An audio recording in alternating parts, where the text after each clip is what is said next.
Hi, everybody. Skip Ranke. I'm the president of Paragon Marketing Group, and today we are in the Main Street Marketing Podcast Studios with Amanda New from Topline Promotions. And we're going to be bringing you industry professionals to talk about topics about marketing that are going to help you and your business. And today we're going to talk about apparel and how you can use that to grow your business and grow your brand. Amanda, some of the things we do when we talk to our clients is how they can market. We talk about social media, we talk about videos, all kinds of stuff, but we always tell them to use apparel. And the reason why we tell them to use apparel is we tell them, look, it's going to give you a really professional look. You can wear it anywhere. You can wear it out. You can put it on a t-shirt. You can put it on a polo. You can put your logo on a cap, on a jacket, and you can wear it out. And it just gives you a really strong professional look. But talk to us a little bit about the clients that you come to. If they have a misconception about apparel, they don't know necessarily. They don't know the difference between screen printing and embroidery. So tell us about some of the misconceptions they have about apparel and how you help them get past that. Yeah, definitely. When people come, they don't know what to do. They don't know if they want embroidery. They don't know if they want screen printing. What's going to look good? What's not going to look good? So screen printing is always perceived as that cheap look, while embroidery is that expensive, too much money sometimes, but that's not the case.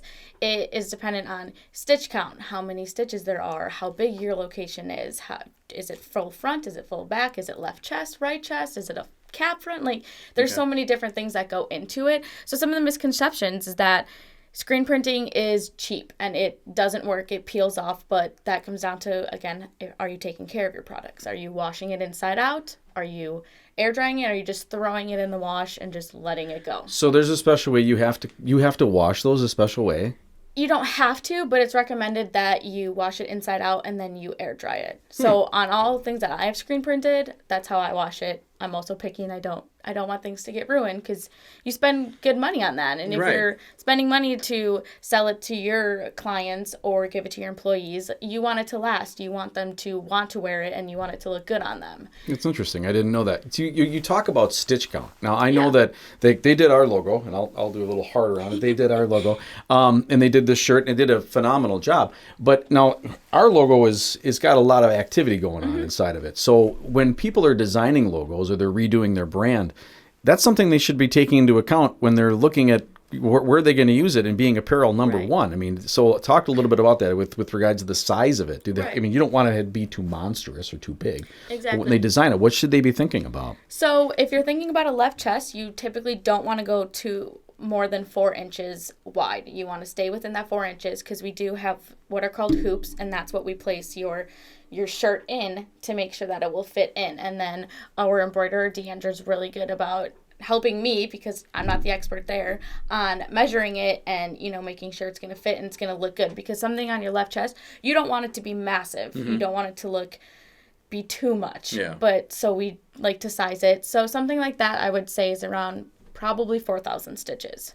And it can go from the different colors, but that would probably take about 4 minutes to run on your shirt. So it doesn't take long. But if you were to put that on your full back, we'd have to send it to the digitizer. You have to make it look good. Because if we were just to blow that up, it's going to be blurry. It's not going to look good. You have to make it fit to where you want it to go. Okay. All right. Well, that kind of makes sense. So with regards to when you do these, how many shirts can you do, or at one time on? I know you have your own equipment at Topline, but how many can you do at one time? She can run 6 shirts at a time, and then we do have a single head. So if we wanted to do 7 at a time, you could do 7. But it's 6 at a time, 4-minute runs. She takes them off, puts the next shirt on, and then she keeps going.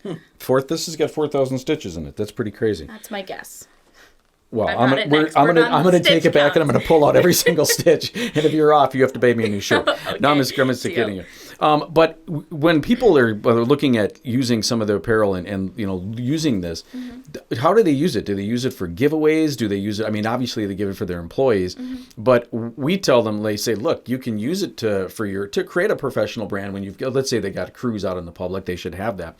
But also, I mean, it's something that you can give to your clients and customers, right? I mean, do you have any of your clients that do that? Absolutely. One of my biggest clients right now just ordered about 500 pieces of embroidered hoodies and quarter zips, and then hats as well, to put on the website to sell. So it's their merch website, and that quantity, that can go pretty quickly if you have a customer base who wants merch and wants to buy it, and he does. So that's gonna go pretty quickly, and then he may need to order more. And then I have another customer who is a bar and restaurant. They just ordered stuff to hang up and then purchase because their customers are asking them, when can we get merch? Why can't we buy merch yet?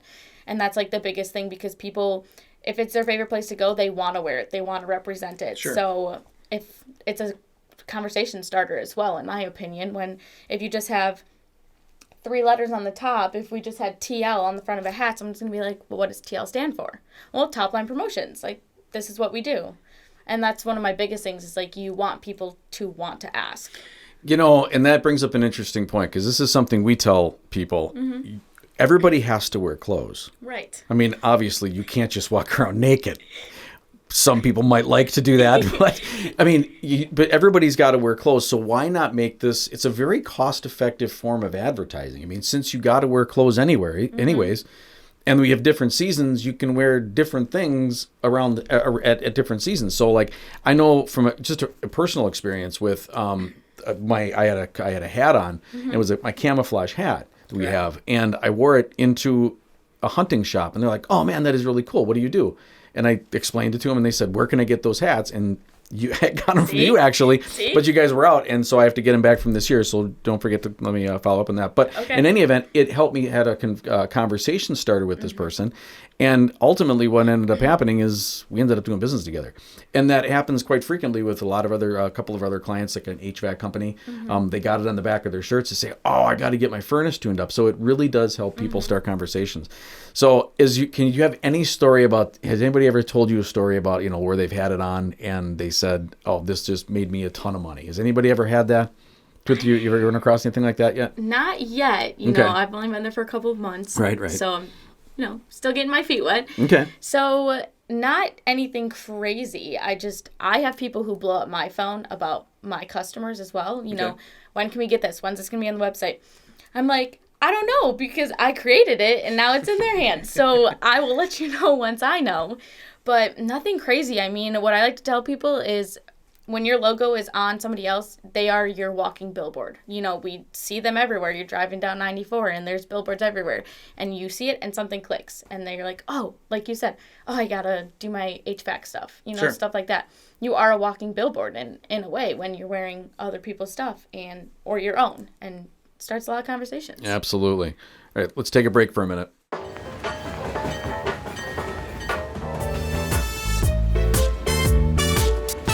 We talk about people that are walking around with items on their back, or they're on their logos on their shirts, and we talk about creating a memorable impression. We tell our clients all the time, as I'm sure you're telling your clients, look, this is an important part of your marketing strategy, because, again, you're a walking billboard. People will remember this logo. It may not be tomorrow. It may not be next month. It may not be next 2 weeks. Right. It could be 2 years from now, but they will remember it when it comes time, if they need that product or service. But what are some important facts that customers need to know and should know about using apparel and logoed apparel and what they do for their business? Absolutely. In my business, just because Topline is a smaller company, it's personable for us to like sit down and talk with you, and we can be more detailed of your logo. We can figure out what is going to look good, what is going to really speak to your clientele, and what's going to really bring them to you. Are they going to want to purchase it? Are they not going to want to purchase it? What kind of company do you own? I mean, for you, yes, you see your customers, but you're not going out to people's houses like a lawn care service or something like that. So a smaller logo for you is good, because people are going to see you up close. A lawn care service, a full back, a full front, a full back and a left chest, something like that, people are going to be driving and see it. They're going to see the trucks, and then that's how they're going to remember that as well. That's interesting. I guess I really never thought about that. I learned something new again today. I learned that I have to wash my shirts differently, but I never really thought about looking when I talk to people about that. That's just something I always think about. We're up close and personal. Right. So that's a really interesting point. You bring up something, though, that really is something that I'm a true big believer on, is using somebody local. I've known of certain instances where they've received their product and they get it, and all of a sudden they're like, oh, man, this is not what I really ordered. This didn't look like it did on the screen. Exactly. This is really poor quality. So, I mean, talk to me a little bit about some of the reasons why, besides just the initial meetings of sitting down and talking to somebody, what are some of the other benefits of working with somebody local?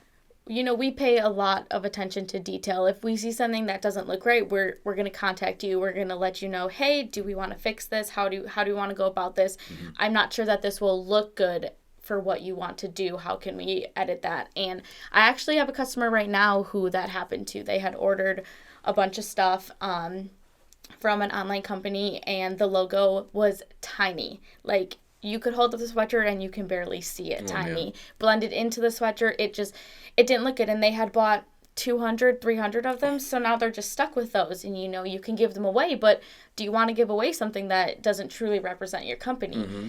I don't think so. Right. And, being a small company, we can do small orders. Our minimum is 12.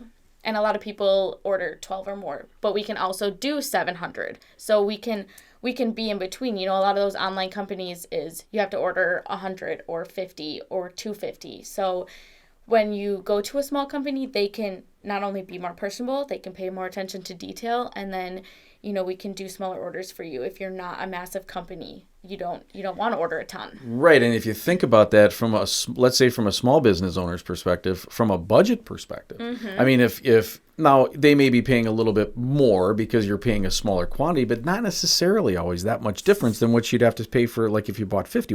Sometimes what are you going to do with 50 items? Right. And I know that at one point in time, I bought some water bottles, mm-hmm. and I don't know why in the Sam Hill I bought these water bottles, but they were, I know why, because they were on closeout. Oh, okay. And I bought these water bottles, and I got them, and I'm like, oh, Lord, these things are disgusting. And now I have 400 water bottles that really I could plant flowers in, and just right. That's it. They're just useless. But that's an extra point which I want to bring up, is because when you work with a local company, and I've done it to you guys, mm-hmm.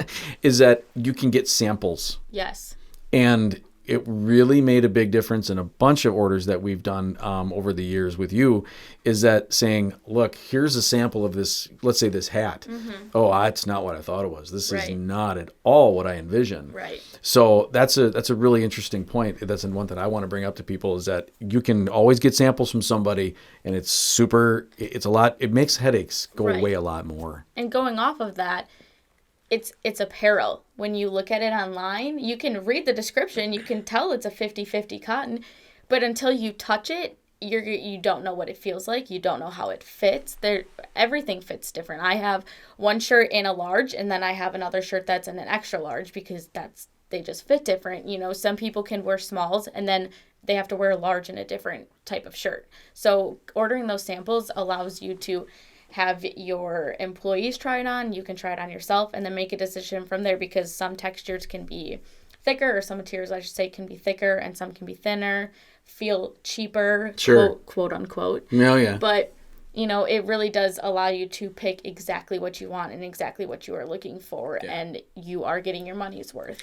So when you talk about being able to touch it and feel it, do you recommend, when people are, let's say, they're looking, you've got catalogs. I mean, mm-hmm. these catalogs are thick. Oh, yeah.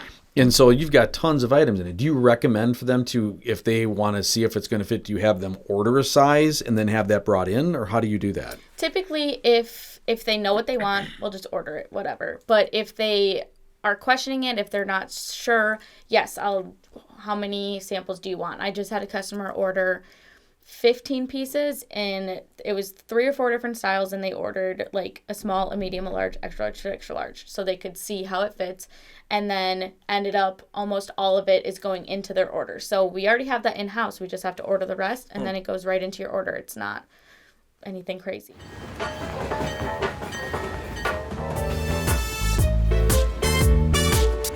So as we've been talking about apparel, what are some not well understood facts about apparel when it comes to ordering it with you, when they have to come to you in order to do that? So probably the biggest ones are the setup charges and the screen charges. We have to get the logo digitized. We have to size it to your location, left chest, full back, full front, etc. Mm-hmm. And that takes time, and it comes with a cost if it's from scratch. If you're just sending us a picture, then we have to make it work.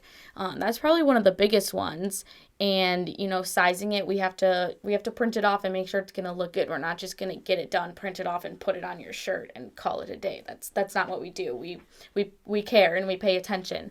So that's probably one of the biggest things. And then screen charges, you know, if your logo has 4 different colors in it, that's 4 different screens that have to be made to go down on your t-shirt or your hoodie or something. And that takes effort and that takes work. If it's 4 different screens, 4 different colors, and if you have 2 locations, that's 8 screens right there. If you have a left chest and a full back, there's 8 screens. And that also takes time to make. And then for the screen printing to be done, there's a cost that comes with that. Okay. So All right. those are probably the biggest ones. Yeah, I didn't realize that either when I started doing that. It's like, Right. oh, there's a $45 setup charge. Well, what is that for? Well, then when you start realizing and you start talking about that, you understand why. Exactly. I mean, it's not free. It doesn't look like you just print it off and you're good to go. Exactly. Right. It's not an iron-on. Right. Right. All right. Tell us a little bit about what's hot. What's going on? What are people raving about? What are they calling for right now? The biggest things right now are, you know, we have these hoodies that have the gator actually built into them. I sold to the client I was talking about before with those 500 pieces, ordered probably 200 of those. You know, you can have the gator actually embroidered or screen printed on. So when you pull it up, you could put your logo right there. So when you're walking around the grocery store or whatever, it's there. Yes, we're moving into spring, but it's not a crazy thick sweatshirt. So it's something you can wear in spring, you know, when you're sitting around your fire or you're on your late night walks. It's comfy, it's cozy, and it fits well. The other ones, you know, going into spring and summer, can koozies, water bottles. Anything that has to do with outdoors. You know, yeah. Summer. Think summer. Sure. That's what's hot. That's what's What about trendy. high vis for construction? Yes. We can't keep it on the shelves because it's crazy, you know.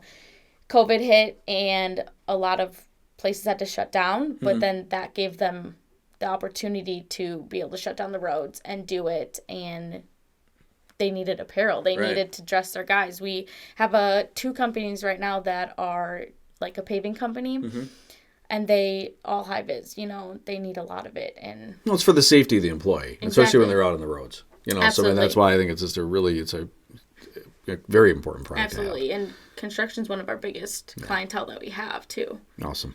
Cool. So we've talked a little bit about the importance of logos. We talked the importance about apparel, how it's a cost-effective marketing tool for you and your business, how it can create a memorable impression. It builds your brand. It makes you look, gives you a nice professional look. And Amanda from Topline Promotions has been here to talk to us about a little bit about some of the misconceptions and talked about what's important and how you can use it and some of the things you need to know if you're going to be ordering apparel. So thanks for stopping in and listening to us today. We really appreciate it. Stay tuned for more podcasts of Main Street Marketing. We'll be bringing more industry experts to you, and I'm sure we'll be having Amanda back on again because this was just a ton of fun. Oh yeah, Thank you so much for having me. You bet. So thanks for stopping, and talk to you soon.